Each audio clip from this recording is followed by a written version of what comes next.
하나님의 은혜와 평강이 오늘 수요예배 나온 여러분과 함께하기를 주님으로 축복합니다. 그 방세를 쓴 파스칼이라는 사람을 여러분들이 아시겠습니다. 그분은 수학자이면서 천재예요. 또 신학가이면서 영성가죠. 근데 그분이 이제 방세를 쓰기도 했고, 이제 어떻게든 간에 하나님이 살아계시고 예수 그리스도가 살아계시다는 것을 증명하기 위해서 변증학을 그렇게 많이 연구를 했습니다. 근데 그분이 이런 말을 한 거예요. 확률적으로, 수학자잖아요. 그러니까 확률적으로 예수를 믿는 것이 훨씬 유익하다는 겁니다. 확률적으로. 왜냐하면 예수를 믿고 죽었는데 천국이 있으면 당연한 거죠. 이분이 박수를 치셨는데. 근데 예수를 믿고 만약에 천국이 없다고 한다면 약간 시간은 낭비할 수 있었지만 별 손해가 없어요. 근데 예수를 안 믿고 죽었는데 천국이 없다. 그럼 뭐 아무것도 아니죠. 그런데 예수를 안 믿었는데 천국이 있으면 어떻게 되는 겁니까? 그 파스칼이 확률적으로 보면서 천국의 존재와는 상관없이 예수를 믿는 것이 훨씬 유익하다는 것을 말을 했죠. 근데 제가 이 파스칼을 여러분에게 소개하는 이유는 그가 이런 말을 한 겁니다. 인간의 위대함은 자기의 비참함을 안다는 거예요.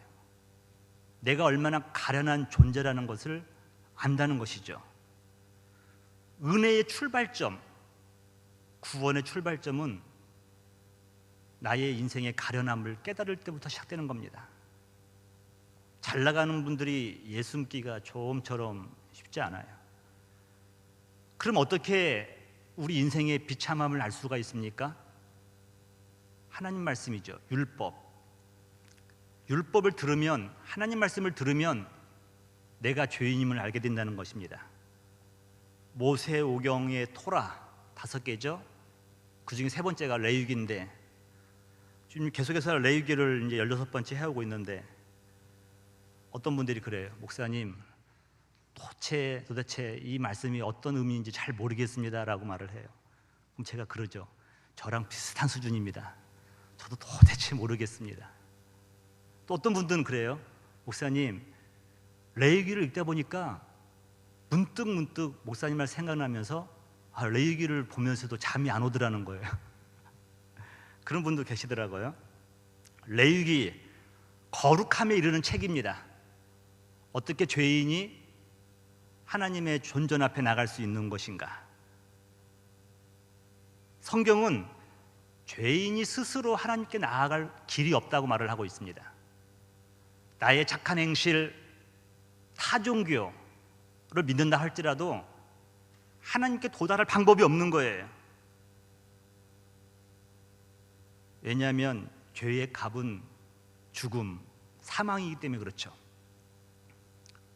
내가 죽을 때, 죄의 값을 치를 때만이 하나님 앞에 도달할 수가 있는데, 그래서 제사를 드리는 겁니다. 번제, 충성이죠. 소제는 헌신을 다짐합니다. 화목제는 하나님과 화평을 누리는 거죠. 속건제는 성물에 대한 내가 범했을 때 갚는 거죠. 속죄제는 내 죄를 위해서 드리는 제사입니다. 특히 5가지 제사를 드림을 통하여서 하나님께 나갈 길이 열렸다는 것이죠. 그래서 이 제사에 2가지 영적 의미가 있는데, 하나는 뭐냐면 죄의 값으로 나는 죽을 수밖에 없다는 거예요. 나는 죽을 수밖에 없다. 또 죄에 대해서 내가 죽을 때 비로소 나는 자유로울 수가 있다. 내가 살아있는 한 죄가 나를 왕노릇합니다. 내 주인이에요.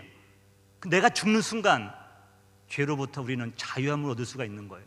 근데 어떻게 죽습니까, 우리가? 이것이 2번째 관점이죠. 사도 바울은 거룩한 산제사를 드려라라고 말씀하고 있죠.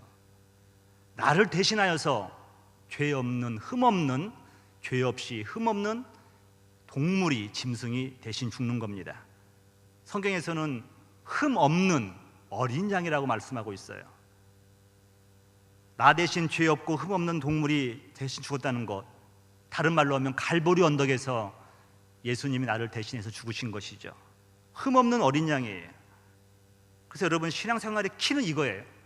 많은 것들이 있는데 66권도 다 중요합니다만 저는 이거 하나만 잘 돼도 훌륭한 것 같아요.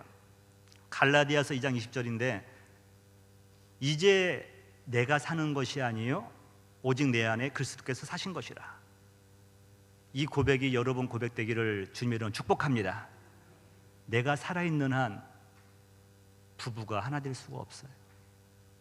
내가 살아있는 한, 내가 왕노릇하는 한 자녀와 친근함감을 가질 수가 없죠. 그런데 내가 죽고 내 안에서 예수 그리스도께서 왕노릇하기 서는 순간 모든 것이 다 풀리는 겁니다. 목회도 내가 죽고 예수님이 대신하면 잘 될 줄 믿습니다. 사람들 많이 모이는 그런 거 말고요, 진짜 영적으로 행복한 거예요. 무슨 행사 때마다 여러분에게 전화를 하고 오라고 카톡을 날리고 메시지를 보내고 막 찾아가고 신방하고, 그래서 한두 번 더 올 수 있겠죠. 근데 그건 한계가 있잖아요. 한계가 있잖아요. 언제까지 그렇게 해야 되는 겁니까, 여러분?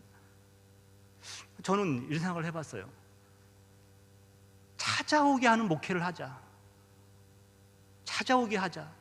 여기서 생명의 말씀이 있고 능력이 드러나고 하나님의 영광의 임재가 드러나고 감동과 감화가 있고 내 영혼이 기뻐 뛴다고 한다면 문 잠궈도요, 문 두드리면서 열어달라고 할 것 같아요. 할렐루야. 우리 이렇게 찾아오는 목회를 해야 된다고 생각합니다. 근데 그 근거는 뭐냐면요, 나는 죽고 예수님이 내 안에서 왕노릇하는 거죠. 갈라디아 2장 20절이에요. 여러분, 목회자만 아니라 여러분도 마찬가지예요. 뭘 하든지 간에 내가 죽는 순간 많은 문제가 해결돼요. 저의 아킬레스건이 뭔가 제가 스스로는 요즘에 고민을 많이 하는데, 많이 참을 수 있는데 제가 이렇게 존중함을, 이것도 내려놓아야 될 것 같아요.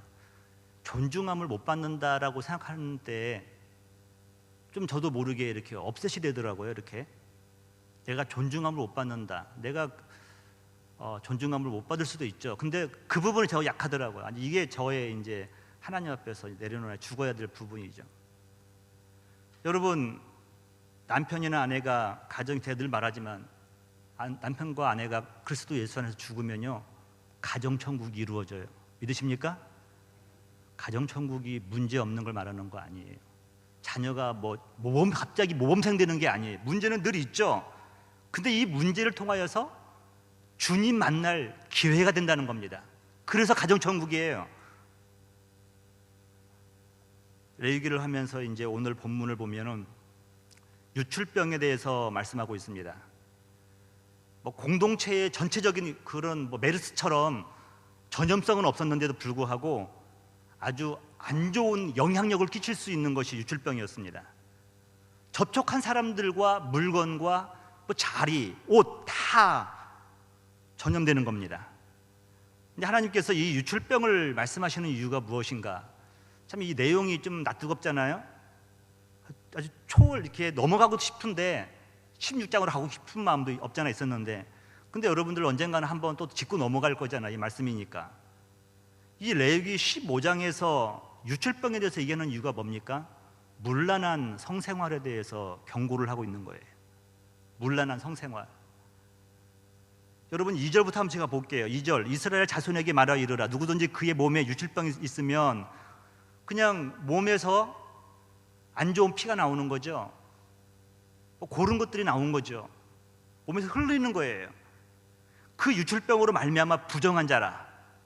그의 유출병으로 말미암아 부정함이 이러하니 곧 그의 몸에서 흘러나오든지 그의 몸에서 흘러나오는 것이 막혔든지 부정한즉 유출병 있는 자가 눕는 침상은 다 부정하고 그가 앉았던 자리도 다 부정하니. 성경에 보니까 대표적으로 12의 혈루병을 앓는 여인이 이런 유출병을 가지고 있었습니다. 월경과 무관하게 자궁 출혈이 계속되는 거예요. 여성들의 그 힘든 건 알잖아요. 그런데 잠시 있다가 멈추는 것이 아니라 12년간을 계속 유출이 되는 겁니다. 원인은 여러 가지가 있겠지만 성경에 나와 있지 않죠. 방탕한 성생활이 될 수도 있고 또 지병이 될 수도 있고. 그런데 영적인 의미는 이거예요. 우리 몸이 본래 쇳덩어리예요. 반지르르하게 앉아있지만, 괜찮은 것처럼 앉아있지만 우리가 쇳덩어리예요. 쇳덩어리. 말을 해도 죄가 나오고 뭐가 흘러도 죄가 나오는 거예요. 쇳덩어리에서 뭐가 나오겠습니까? 죄가 나온다는 거죠. 그래서 에레미야 선지자는 이렇게 말씀하고 있잖아요. 만물보다 거짓되고 심히 부패한 것은 마음이라. 누가 능히 이를 알리우마는. 모세가 자기의 손을 집어넣었다 빼니까요, 문둥병이 된 거예요. 그러면 어디가 문둥병의 근원이에요? 마음이죠, 마음. 근데 하나님이 다시 집어넣으라고 했어요. 다시 집어넣다 넣으니까 그 다음에 깨끗해진 거예요. 그러면서 이번에는 마음이 치유된 거 아닙니까? 마음의 근원이 오염되어 있으니까 말을 해도 어떤 행동을 해도 나타나는 것들이 오염된 행동이 나오는 거죠. 우리 몸의 쇳덩어리라는 겁니다. 근데 이 치유는 스스로 세상의 방법으로 고칠 수 없다는 것입니다. 이 스스로 고칠 수 없다고 인정하는 순간 치유가 시작돼요. 이 놀라운 일이에요, 여러분.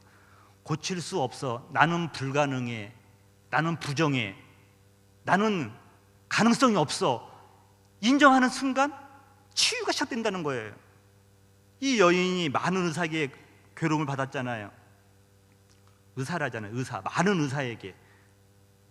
의사에게 괴로움을 받았고 가진 것도 다 허비하였어요. 세상 방법으로 다 고쳐보려고 한 거예요. 그런데 아무 효험이 없고 도리어 더 중하던 차에 끝난 거예요. 돈도 다 썼고 의사도 다 만났어요.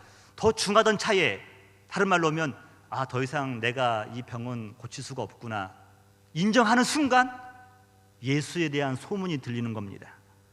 예수가 지나간다는 걸 들은 거예요. 근데 그 여인의 마음속에 이런 믿음이 생긴 겁니다.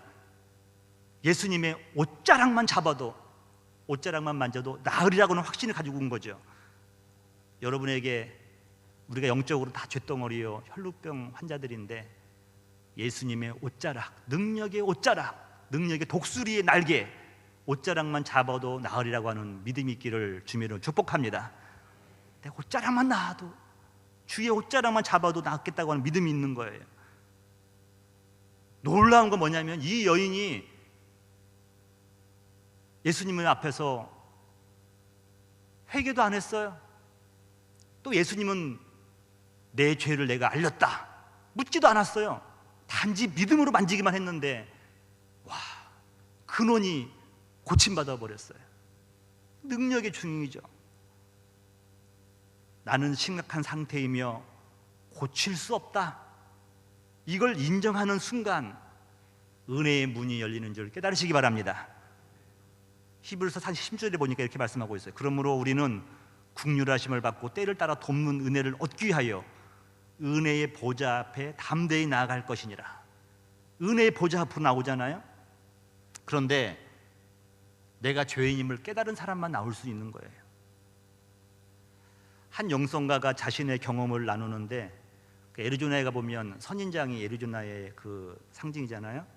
그 선인장이 멋지게 아름답게 이렇게 단장된 한 비만 클리닉이 있었다고 합니다. 근데 입구를 들어가는데 12계단으로 이렇게 되어 있더래요.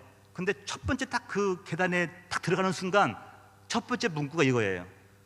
우리 신체는 통제 불능 상태에 있으며 우리는 스스로 식생활 습관을 고칠 힘이 없다는 것을 고백하라.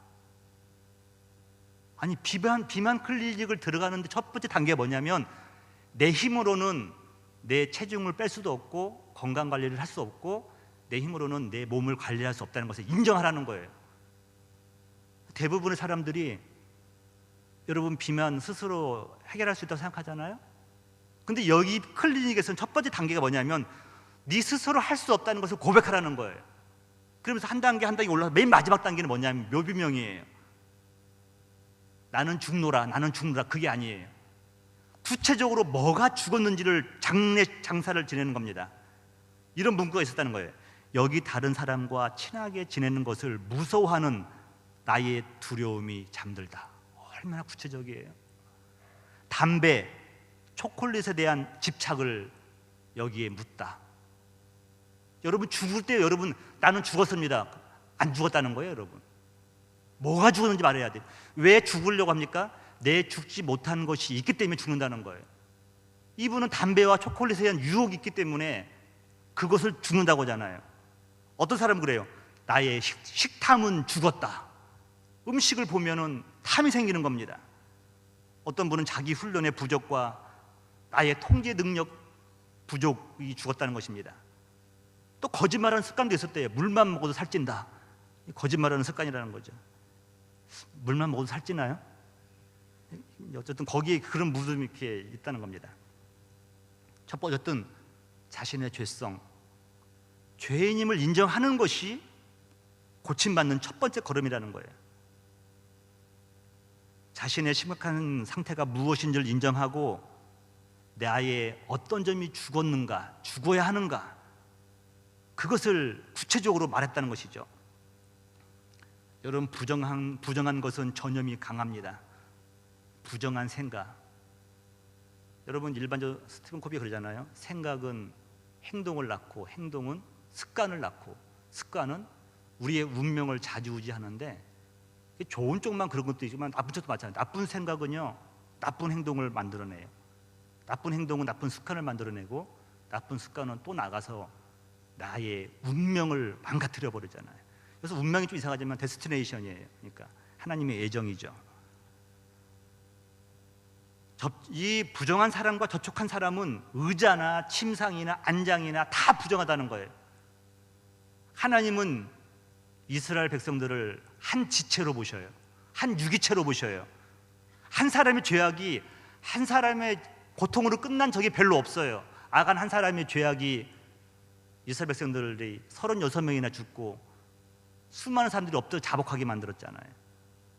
오늘날 사역자 한 사람의 불신앙, 성도 한 사람의 불신앙은요 공동체가 끙끙 앓게 만듭니다. 왜 그러냐면 우리는 지체예요. 연결되어 있어요. 유출병에 노출된 사람은 심각한 영향력을 끼치죠. 지금 메르스가 막 번지기 시작하는 것 같아요. 여기저기서 이제 막 나타나는 것 같아요. 지금 뉴스를 보니까요. 사절을 한번 보겠습니다.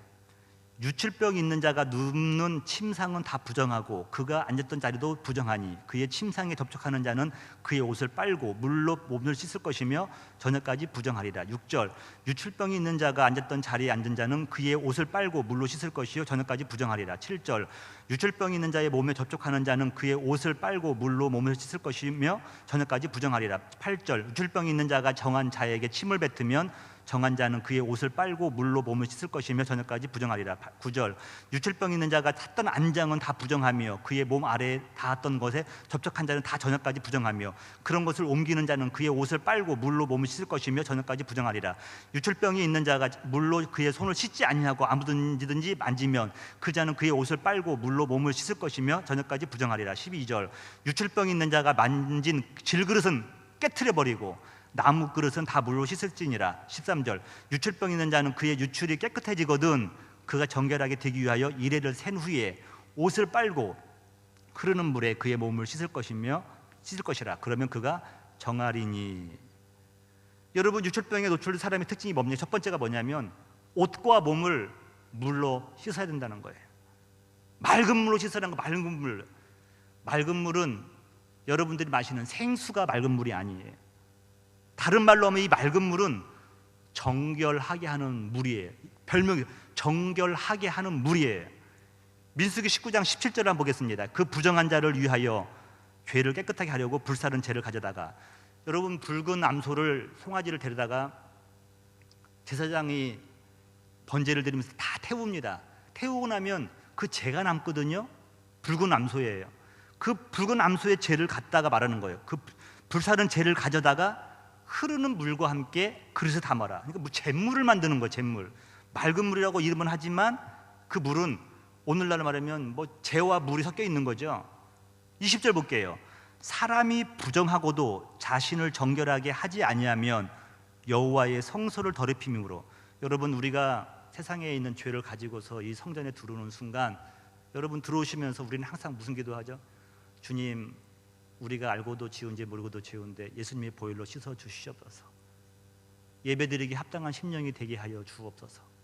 주의 성전이 오니 거룩하게 하여 주옵소서. 기도하잖아요. 근데 그 기도를 회개를 안 하고 들어와서 예배를 드리면요, 주의 성소가 더럽혀진대. 근데 이건 이렇게 더럽힘으로 끝냈는데 사실은 구약시대에는 성소에 나갔다간 즉사입니다. 즉사. 회개하지 않고, 제사장이 회개하지 않고 지성소에 들어갔다가 살아나온 적이 없어요. 그러므로 회중 가운데서 끊어질 것이라. 그는 정결하게 하는 물로 뿌림을 받지 아니하였은즉 부정하리라. 정결하게 하는 물로 뿌림을 받지 아니하였은즉, 정결하게 하는 물, 맑은 물, 황소를 태워서 그 재와 물을 섞은 거거든요. 그걸 뿌리라는 거 7번. 여러분, 회중 가운데 끊어질 것이다. 이 말이 저와 여러분에게는 별로 와닿지 않아요. 교회에서 좀 치리하면은, 집사님 이런 일 때문에 집사님은 한 달 동안 치리입니다. 교회 못 나옵니다. 그러면 뭐 교회가 여기만 있냐, 저 앞 좋은 교회도 있는데 가시잖아, 쑥 가버릴 거잖아요. 그런데 쿰난 공동체, 여러분 그 사회에서 누가 어린 목동이 돌 던졌는데 동굴 속에서 쨍그랑 깨져서 올라갔더니 뭐 이사야, 뭐 성경에 나왔잖아요. 파피루스가 나왔잖아요. 근데 이 쿰난 공동체에 그 살던 사람들을 에세네 학파라고 합니다. 그들은 운둔자예요. 광야의 운둔자예요. 근데 이 광야의 운둔자들이 핍박을 피해서 예수님 오실 날을, 메시아 오실 날을 기다리면서 카타쿰이라든가 동굴에서 살았는데, 이들 가운데서도 공동체의 법을 어기거나 하나님의 규율을 어겼을 때 가장 강력한 벌칙이 있었어요. 그게 뭐냐면 모두가 두려워했습니다. 공동체 식사에서 배제시키는 거예요. 주의 만찬에 동참을 못하게 하는 겁니다. 공동체 식사를 배제시키는 거예요. 신앙 공동체에서 끊어지는 겁니다. 이때가 이 쿰난 공동체에서 가장 두려워하는 거예요. 뭐 교회 운동이 그 정도가 아니라 버림을 받는다는 겁니다. 당신은 이런 걸 했기 때문에 한 달 동안 우리 공동체와 식사를 할 수 없습니다. 끊어져 버리는 거예요. 끊어져 버리는 거예요. 여러분, 정결케 하는 물이 상징하는 것이 무엇입니까? 하나님의 말씀이에요. 말씀을 들을 때 우리는 찔림이 오고 회개의 역사가 일어나요. 또 예수님의 보혈을 상징하는 겁니다. 황소가 다 죽임을 당하고 그 죄와 함께 우리한테 뿌려질 때에 그 어린 양의 보혈에 의해서 우리가 죄사함 받는 것이죠. 레위기 17장 11절에 다 같이 한번 읽어보실래요? 시작. 육체의 생명은 피에 있음이라. 내가 이 피를 너희에게 주어 제단에 뿌려 너희의 생명을 위하여 속죄하게 하였나니 생명이 피에 있으므로 피가 죄를 속하느니라. 생명이 피에 있으므로 피가 죄를 속하느니라. 여러분, 뻔한 말씀이라고 생각하지 마세요. 이 말씀이 오늘도 여러분에게 감동을 되고 여러분에게 힘이 되고 능력이 되시기를 주님의 이름으로 축복합니다. 입었던 옷을 7간 빨으라는 거예요. 몸과 옷을 빤 후에 정해진 시간이 지난 후에 14절 보니까 8째 날에, 7째가 지나고 8째 날은 첫날이에요. 첫째 날이에요. 첫째 날에 산비둘기 2마리나 집비둘기 새끼 2마리를 자기를 위하여 가져다가 회막문 여호와 앞으로 가서 제사장에 줄 것이요. 15절, 제사장은 그 한 마리는 속죄제로 내 죄를 사하는 겁니다. 여러분, 유출병인데 쇳덩어리이기 때문에 뭐 흘러나왔다는 것이죠. 속죄를 하라는 겁니다. 다른 한 마리는 번제로, 그 다음엔 충성이에요. 속죄를 하고 충성을 다짐하는 겁니다. 번제로 드려 그의 유출병으로 말미암아 여호와 앞에서 속죄할지니라. 유출병은 죄의 결과죠. 우리가 쇳덩어리이기 때문에 죄가 나오는 거예요. 죄를 지어서 죄인이 아니라 쇳덩어리이기 때문에 죄인이에요. 하나님 앞에서 속죄할지니라. 하나님 앞에서 속죄라는 것이죠. 그러면서 이 본문을 할까 말까 하다가 16절에서 18절을 제가 다 더 해봤습니다. 여러분, 설정한 자는 전신을 물로 씻을 것이며 저녁까지 부정하리라. 17절, 정수가 묻은 옷과 가죽은 물에 빨 것이며 저녁까지 부정하리라. 18절, 남녀가 동침하여 설정하였거든 둘 다 물로 몸을 씻을 것이며 저녁까지 부정하리라. 건강한 부부관계도 있거든요. 근데 또 유출병에 걸린 자들의 모습일 수도 있는데, 지금 성경에서는 이 본문에서는 이 자체를 부정하게 봅니다. 왜 그러냐면 몸 전체가 죄덩어리예요. 부정한 거예요. 거기서 나온 것들이 전부 다 죄의 씨라는 겁니다. 죄의 결과라는 것이죠. 그런데 하나님은 결코 정상적인 부부 관계를 부정하다고 또 보시지 않아요. 부부 관계를 통하여서 자녀를 생산하라고 말씀하고 있잖아요. 축복하면서 땅에 충만하라고 말씀하고 있잖아요. 그러면서 여러분, 우리가 왜 거룩한 삶을 살아야 되는 것인가, 또 하나님 말씀을 지키며 살아야 되는 것인가를 한 차원 높여서 한번 말씀을 여러분과 나누어 보려고 하는 거예요. 여러분, 이스라엘의 법 중에서 계대법이라고 있습니다. 계대법. 이 계대법이 뭐냐면은 자손을 이어야 되는 법이에요. 큰아들이 장가를 갔는데 자녀를 못 낳고 죽었어요. 그러면 형수가 있잖아요. 근데 참 이거 우리가 오늘날로는 이해가 가지 않는 법이에요. 왜 하나님이 이걸 하셨는지 설명할 거예요. 동생이 형수와 동침하여서 아기를 낳으라는 겁니다. 아기를 낳으면은 형수는 자녀가 없었는데 아기를 낳으면은 그 아기가 남자면은 이 남자에게 유산이 떨어져요. 그 과부는 이 유산, 자녀와 아들로 하여금 받은 그 유산 때문에 먹고 살 길이 열리는 거예요. 그 이야기가 여러분 저기 룻기 아닙니까? 핵심이 그거잖아요. 근데 이것이 오늘날로는 우리가 이해를 할 수가 없는 거예요, 여러분. 창세기 38장을 잠깐 볼 텐데 37장에는요 갑자기 형제들 10명이서 요셉을 미워하면서 요셉을 파는 이야기가 나옵니다.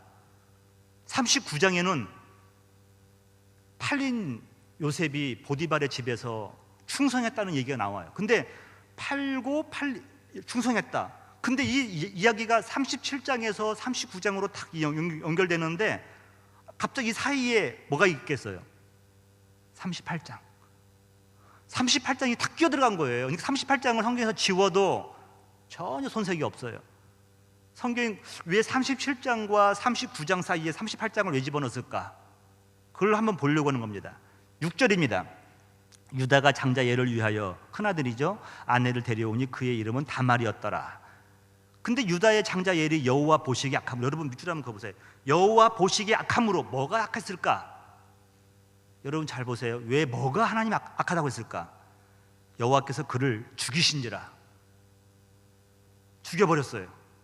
8절, 그 엘의 동생이 오난인데 유다가 오난에게 이르되 내 형수에게로 들어가서 남편의 아우된 본분을 행하여 내 형을 위하여 씨가 있게 하라. 씨를 주라는 거예요. 대가 끊어지지 않게 하라는 거예요. 그런데 오난이 생각이 뭐냐면 이거예요.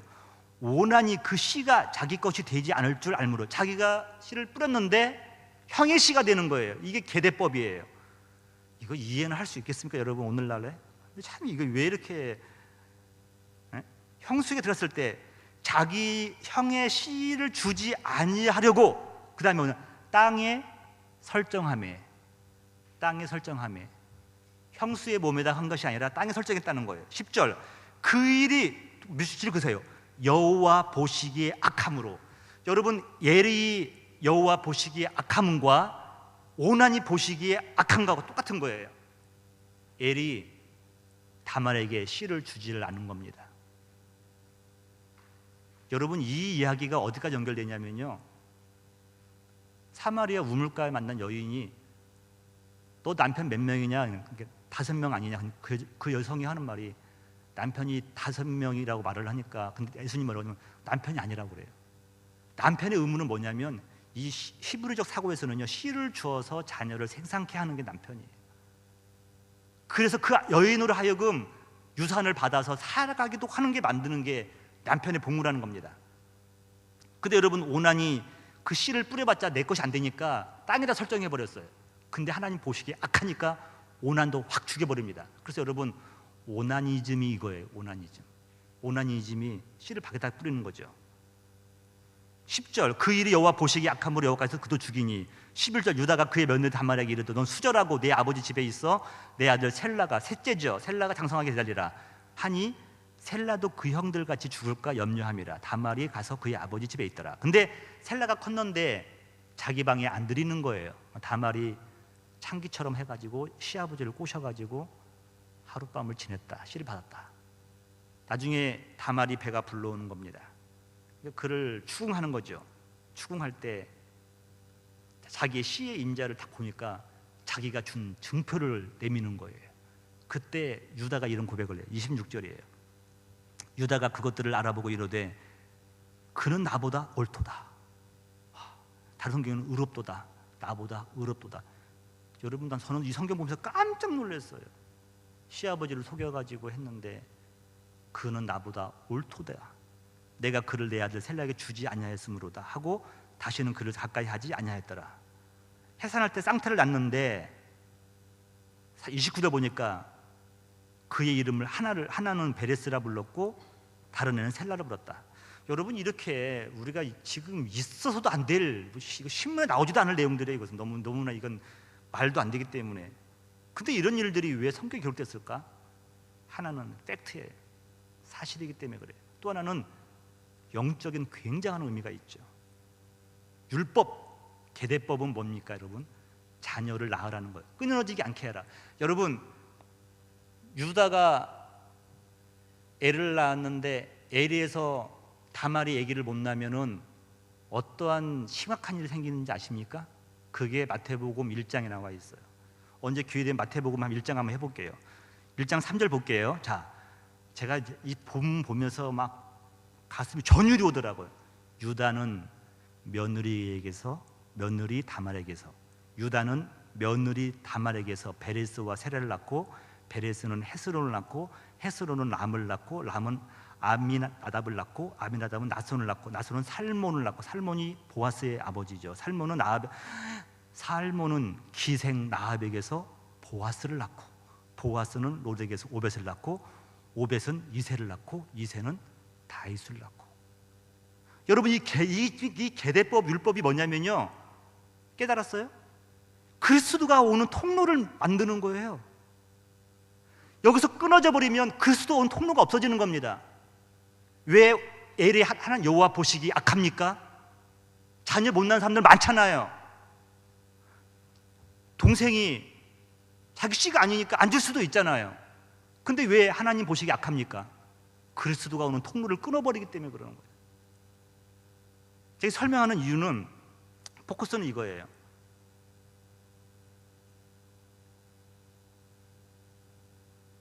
부부관계, 이것들이 이 당시 그 당시 여기 레위기 15장에서는 유출병에 관계되어서 부정하다고 했지만, 온전한 건강한 부부관계는요 축복이죠. 그리스도가 오는 통로로 이해했다는 겁니다. 그래서 계대법을 만든 거예요. 그럼 오늘날로 말하면은 성도님들이 거룩한 삶을 살아야 되는 이유가 무엇입니까? 다시 오실 그리스도의 통로를 여러분 통해서 이루어진다는 것을 믿으시기 바랍니다. 다시 오실 그리스도를 우리가 맞이하기 위해서 거룩한 삶을 살라는 거예요.